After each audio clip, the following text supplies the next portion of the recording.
Ótimo, que Jesus esteja conosco. Sede perfeitos, como perfeito é o vosso Pai Celestial.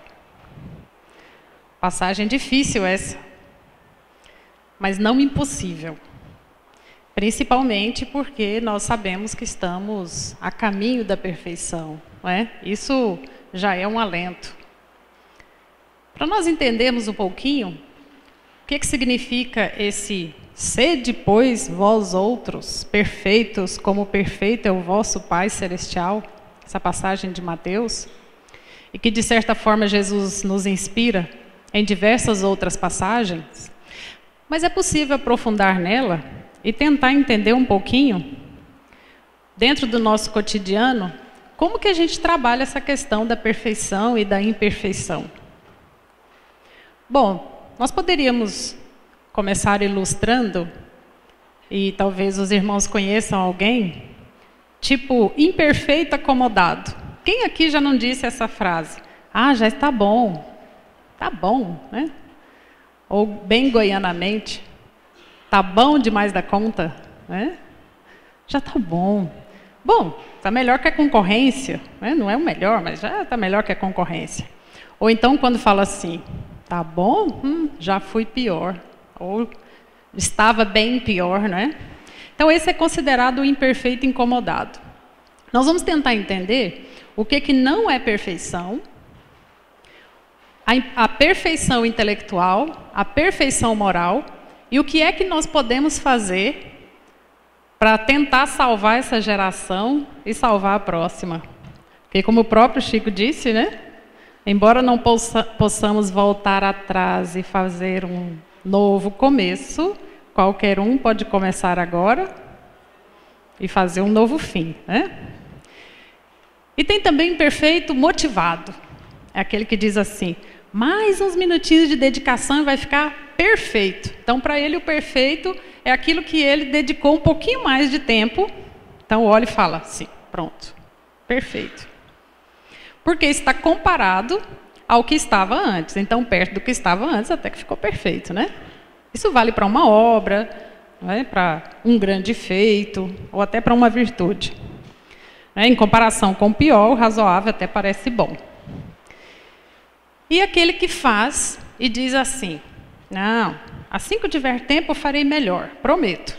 E aí, aquele telhado mais ou menos, aquele móvel mais ou menos, aquele trabalho mais ou menos, aquela coisa mais ou menos, vai ficando assim a vida inteira. Será que nós somos assim mesmo? Não sempre, né? Às vezes depende de um fator chamado tempo. É possível fazer algo com perfeição em pouco tempo? É? Bom, vamos tentar descobrir isso.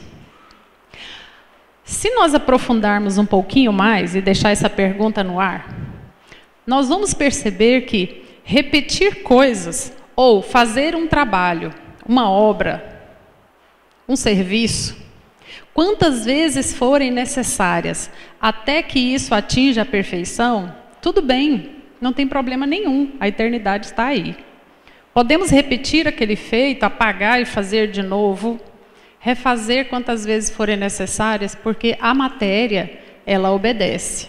Então você pode fazer, desfazer, quebrar um vaso, derreter e fazer de novo, né? Pegar uma peça de ouro, derreter e fazer quantas vezes você quiser a peça. Mas tudo bem, vamos dar um passo além. Será que dá para fazer isso com as pessoas? Errar, aí depois erra de novo, não é? Sempre repetindo os mesmos erros com as pessoas têm essa paciência conosco? Não tem. E aí a situação começa a ficar um pouquinho mais complexa. E aí que Jesus tem a receita. Já que nós não podemos lidar com as pessoas como se elas fossem coisas, não, fulano é bonzinho, depois eu vou lá e peço desculpas e está resolvido. Aí ele diz assim, amai os vossos inimigos. Quando ele disse isso, ele já deixou bem claro que é para parar de importunar o inimigo. parar de fazer com que nele cresça mais ainda o ódio por você. Aí ele já cessa esse movimento. Então, amai os vossos inimigos, fazei o bem aos que vos odeiam e orai pelos que vos perseguem e caluniam. Fácil isso? Não, mas pelo menos já é um passo em direção à perfeição do relacionamento que faz com que você não tenha que fazer de novo aquilo que você fez. Né? Será que amar o inimigo, fazer o bem, já conserta um pouquinho? Quem sabe, né? Então vamos lá.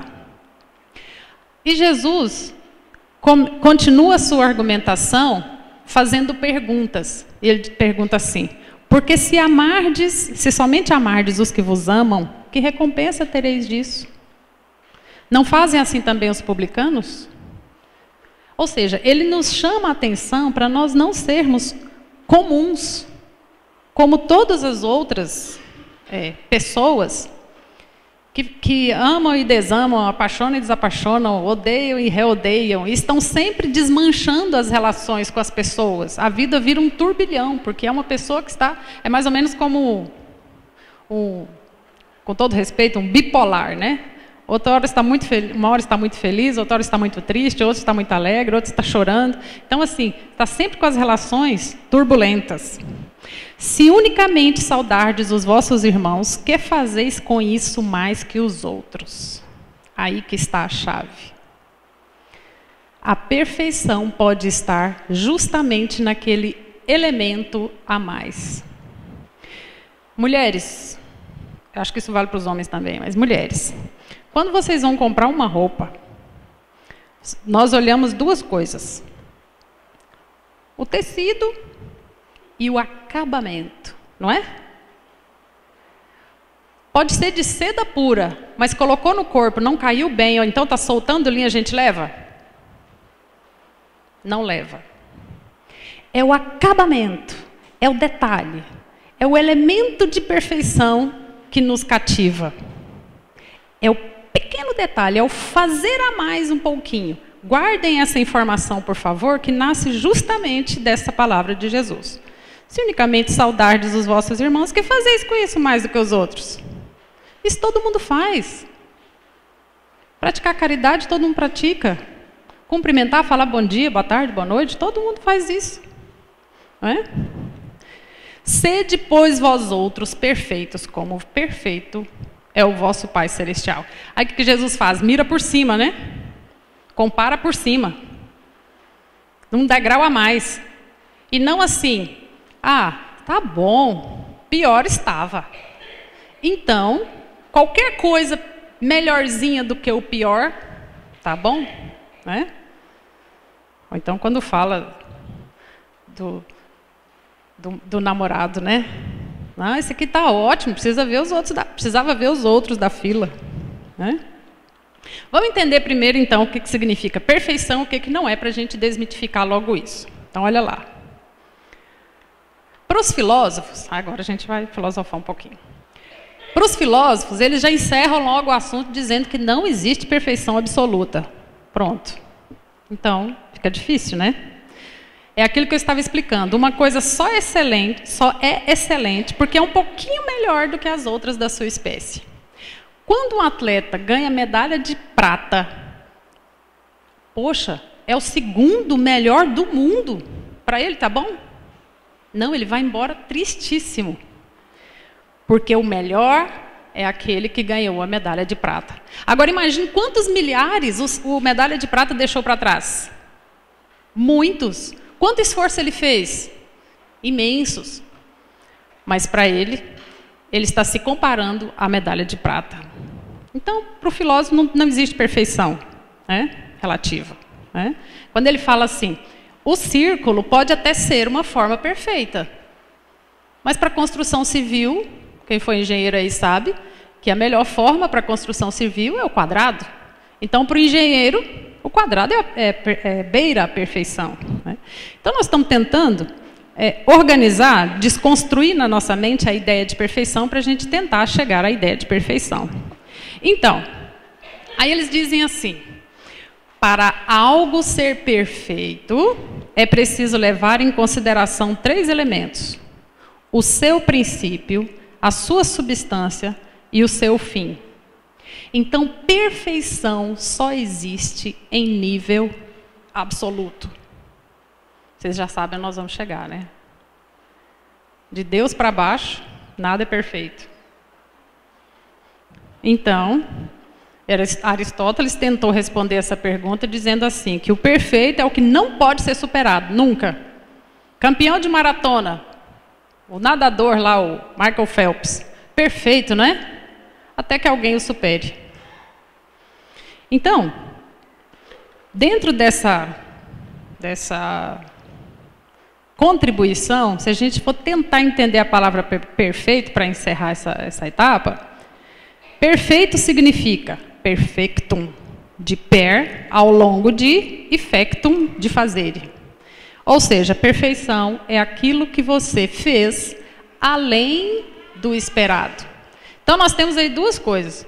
Primeiro, a perfeição só existe em nível absoluto. Segundo, perfeição é aquilo que é feito além do esperado. Se é feito além do esperado, você pode considerar como perfeito ou não, dependendo do que você está comparando. Bom, então o que é perfeito para mim pode não ser perfeito para você, né? Tá, mas a gente não chegou a uma solução ainda.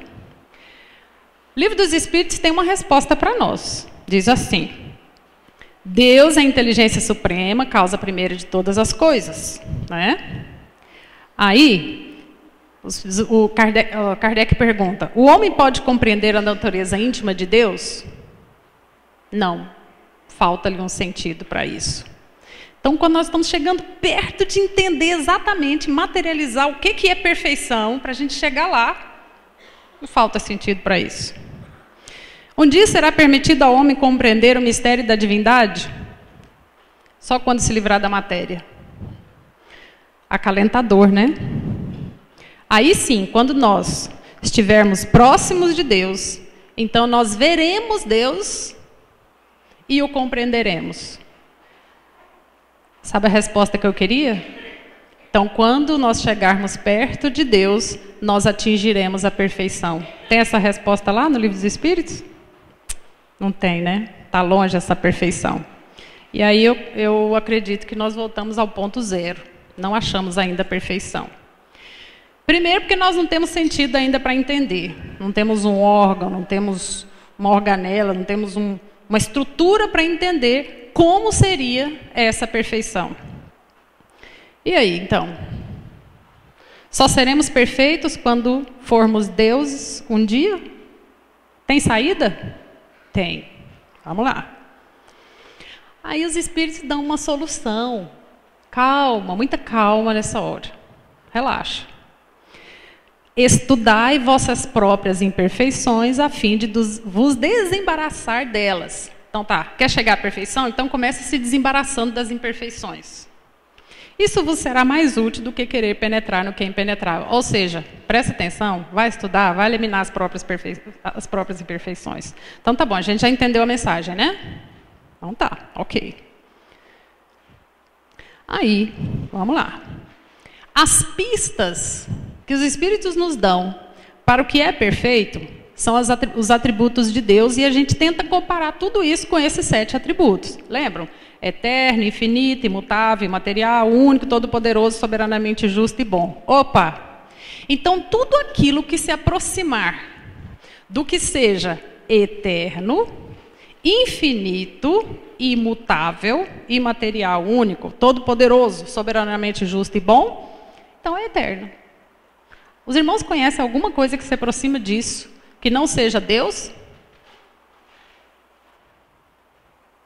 Conhecem?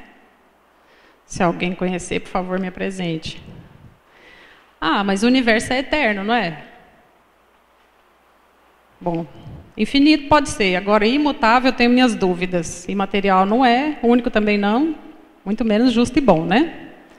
Então, essa ordem a gente pode entender mais ou menos assim. Eu posso desenvolver essas características de 2 maneiras. Ou no fazer, ou no ser. Fica mais fácil, então, materializar a perfeição perto de nós, não é isso? Gente, nós não optamos pela busca da perfeição. Jesus não pediu para nós sermos perfeitos? Nós estamos tentando obedecer, não estamos? Sede perfeitos, como perfeito é vosso Pai Celestial. Lembra no começo que eu falei que é uma lição difícil? Mas não é impossível? Então vamos lá. Será que no ato de fazer a gente pode atingir a perfeição? Acho que os irmãos já têm uma noção. Quando no Livro dos Espíritos a gente aprende sobre que a obra não é o próprio ser, a gente já entende que fazer coisas perfeitas não vai te tornar perfeito, mas talvez um excelente artesão, um excelente marceneiro, um excelente professor, um excelente... e as demais profissões que nascem aí dos professores, né? Nenhum trabalho chegou ao máximo sem um grau de exigência, esforço e persistência de seu elaborador. Esse é o caminho, então. Nós podemos beirar a perfeição se nós fizermos um esforço tal, tivermos um grau de exigência tal, e repetir tantas vezes quantas forem necessárias, até que nós olhemos para a nossa obra e falemos assim: perfeito. Mas até aí, essa obra não será a nossa individualidade, mas apenas a materialização daquilo que nós consideramos como perfeito. E aí? Vamos lá. Os meus alunos de monografia, eu falo que eu trabalho com uma das melhores e mais importantes disciplinas da graduação. E pós-graduação também. Metodologia científica. Vocês gostam? TCC. Alguém balançou a cabeça. Uns têm trauma, né? Vamos lá. Então, às vezes o aluno faz de uma forma maravilhosa, eu falo assim: perfeito, nota 9. Por que 9? Aí o aluno pensa que ele é perfeito e que a professora também é perfeita, né? E longe disso eu falo: porque 10, só Deus. A princípio eles não entendem, né? Mas depois vai.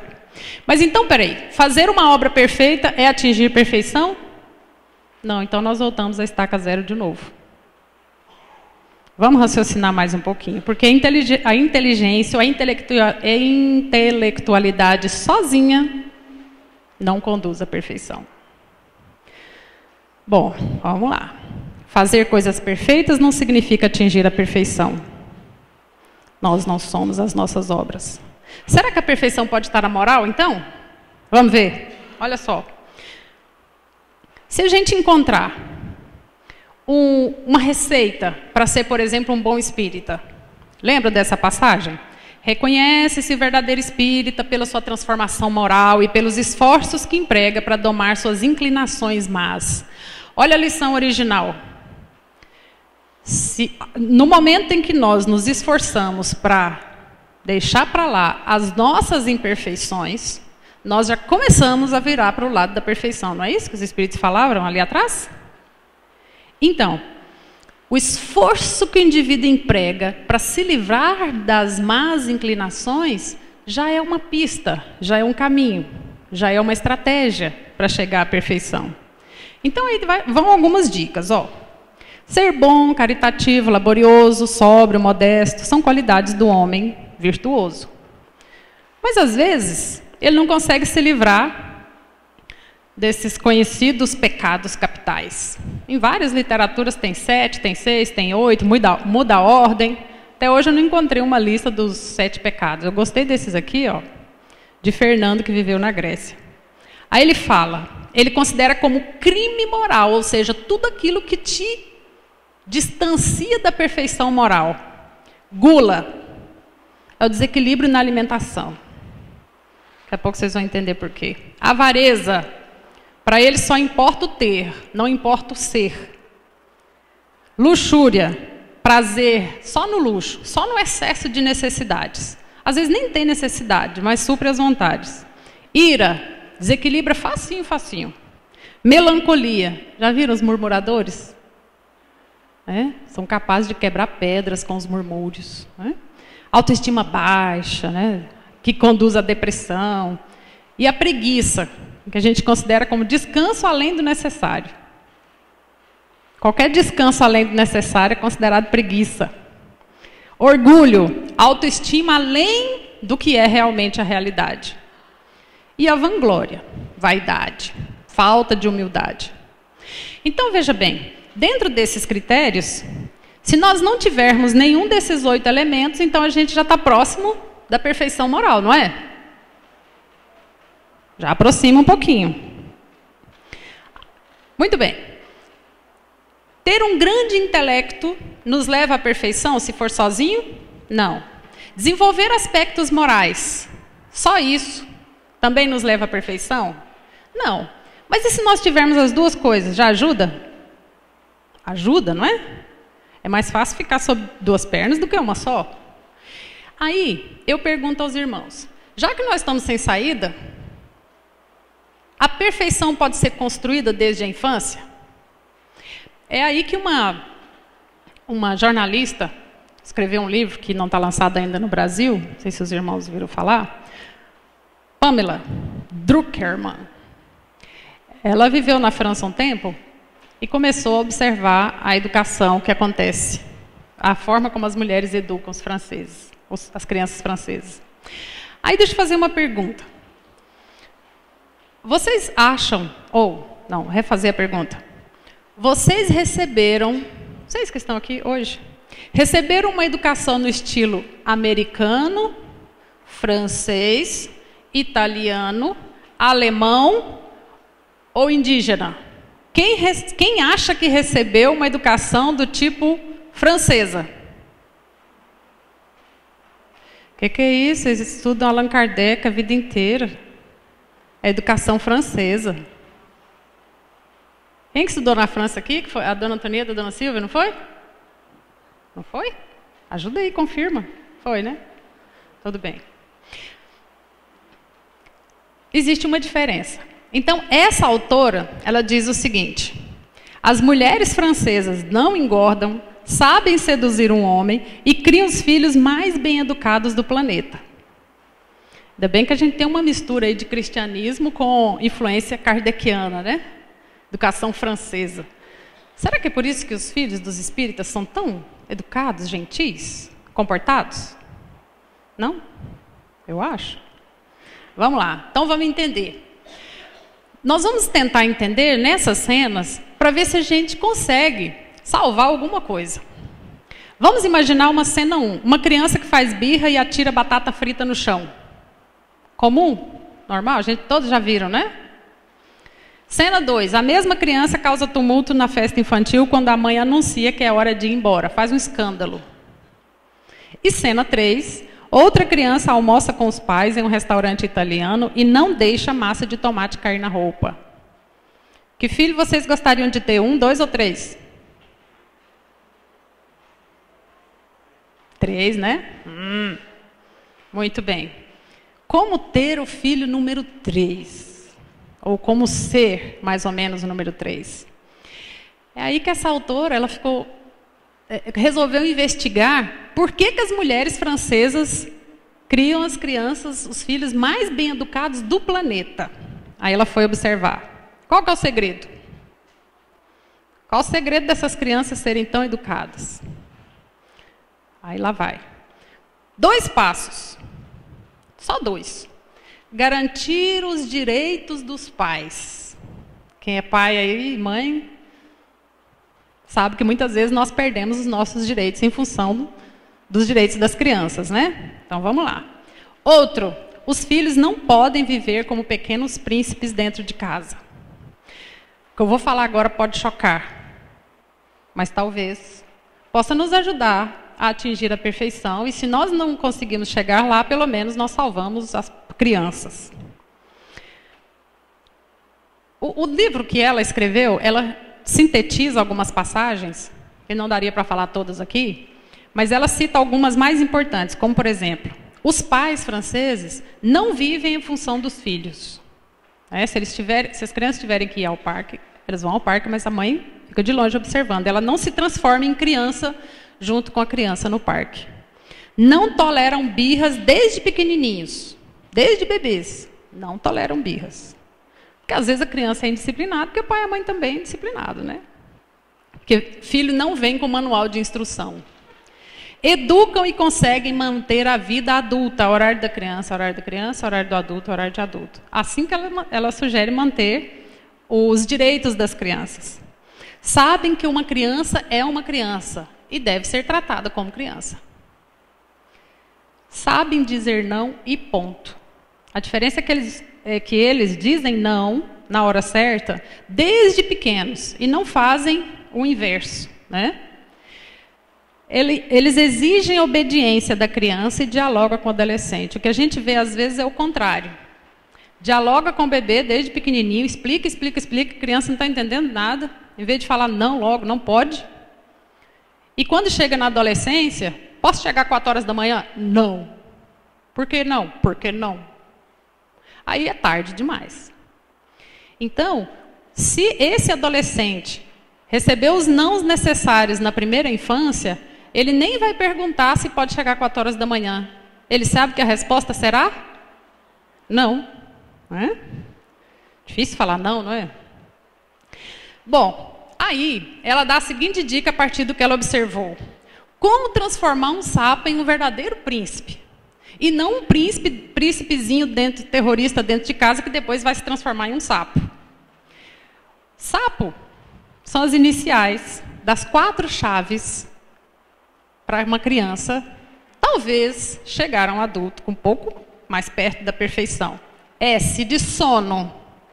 O horário de ir para a cama deve ser respeitado, com disciplina também dos adultos. Porque às vezes o adulto fala para a criança ir dormir às 10, mas fica andando pela casa fazendo barulho, liga a televisão alta. Aí, qual a criança que dorme? Ela quer participar, não é? A, de alimentação. Horários fixos, com a família à mesa, usando os talheres, respeitando o alimento. Não tem criança que vai comendo assim, vai empurrando a verdura para o lado? É? E come só aquilo que quer e pronto, e a mãe desorienta. É? O pai desorienta ainda. A mãe desorienta, o pai perde a paciência, e a mãe, para não ver o pai perder a paciência, ou o contrário, às vezes é a mãe que perde a paciência, aí deixa a criança fazer o que quiser para a criança obedecer. Na verdade, ela não obedeceu, ficou do jeito que ela quis. Né? Para as mães francesas, o primeiro prato é o prato de salada. Depois é que vem as proteínas. Essa é a alimentação adequada, né? Primeiro a salada. Mas se os pais já começam colocando um pratão de feijão, depois um pratão de arroz, e vai colocando as coisas, e põe uma alface no cantinho, a criança não vai imitar? E aí os problemas começam a surgir. Né? Bom, e também o alimento dos adultos é o mesmo alimento das crianças, a partir do momento que os dentes começam a se completarem. E não tem aquele alimento especial para a criança. A criança se alimenta do que o adulto se alimenta, só que em menor quantidade. É um mini alimento do adulto. E aprende a respeitar, a valorizar. Para uma mãe francesa, uma criança jogar uma batata frita no chão é uma grande ofensa. O outro é polidez. Criança, desde pequena, precisa aprender a falar. Olá, bom dia, muito obrigado. Quem chegou a pedir benção aqui? Cadê isso? A minha mãe, ela nos exigia que nós a chamássemos de senhora, quando ela chamava. Marisley, senhora. Aí um dia eu falei, 14, 15 anos, eu falei, o que, senhora? Ela, como é que é? É só para na adolescência que a gente fica testando, não é? Na época eu não achava que testava, eu achava que é isso? Minhas amigas nem usam a mãe de senhora, por que eu tenho que chamar minha mãe de senhora? Mas até hoje, eu não consigo me dirigir à minha mãe sem falar a senhora. E minha mãe é uma grande dama, uma pessoa maravilhosa. E o olhos severos dos pais. Cadê a geração que a mãe dava uma olhada assim e já espirrava menino? Olhos severos. E não tira o olho, não. Continua olhando. A criança que tira o olho. Né? Olhos severos dos pais. Tem que ter um significado da criança esse olhar. Senão ela não vai respeitar o professor na escola. Então, ela dá umas dicas, assim, mais ou menos, como se os adultos precisassem ter uma organização tal para que o caos infantil, que ela chama de tribo de infantes, não destruam o lado adulto que é necessário até mesmo para que a criança saiba o que significa ser um adulto, para que ela, chegando lá um dia, saiba o que significa ser um adulto. Porque se o adulto se torna criança, ele não está contribuindo em nada para a educação daquela criança. É preciso sim ter diálogo, orientação, conforme ela diz. A criança também precisa saber esperar. Fala isso para uma de 4. Se ela aprendeu desde cedo, ela sabe. Esperar. Em nome da paz doméstica, para evitar constrangimento social. Mas a criança precisa saber esperar. Não esquecer do sapo. Olhar. Né? Eu digo, não sou exemplo de perfeição não, e nem quero ser exemplo para ninguém. Mas eu tenho comigo uma regra há muito tempo. Sempre trabalhei fora, né, com os meus filhos crescendo, de dedicar a eles por dia, pelo menos, no mínimo, 30 minutos. Na segunda, 30 na terça, na quarta, na quinta, na sexta, sábado, domingo. Independentemente do dia, 30 minutos. Às vezes eu consigo 15 no horário do almoço, 15 à noite. Mas se eu, às vezes, chego da faculdade tarde, eu vou lá, abro a porta, porque eles estudam cedo, abro a porta e fico lá um pouquinho. E aí? Como é que foi o dia? Então, às vezes, 30 minutos, eu acho pouco, acho que deveria ser 1 hora, 2 horas. 30 minutos, porque eles já estão adolescentes, porque quando são pequenos a gente precisa mais do que minutos, né? Precisa de horas e horas a fio. Mas 30 minutos às vezes por dia. 10 de manhã, 10 no almoço. E o horário de almoçar em casa parece que tem um lado simbólico importante. Então a criança precisa saber esperar. Esperar a oração antes de começar a comer, né? Saber que existe uma moldura de limites. Até aqui você pode ir. Aqui dentro você tem total liberdade. Mas esse é o limite. Limite para as crianças e limite também para os adultos. Não é? Aprender a lidar com um pouco de frustração é importante. Como que ela vai lidar com as pequenas e as grandes frustrações do dia a dia? Aprendendo que existe o sim e que existe o não. E aprendendo também que ela precisa falar, me desculpe, por favor, com licença, porque os adultos também têm sentimentos, têm necessidades. E da mesma forma que a criança está em crescimento e em evolução, os adultos também não são seres prontos. Eles são seres em evolução. Mesmo o mais idoso, de 98 anos, ele também está em evolução e tem sentimentos, né? E sentimentos que precisam ser respeitados. Bom, parece uma educação perfeita essa da Pamela, né? Será que funciona? Será que a gente consegue chegar a essa perfeição? Essa é a dica.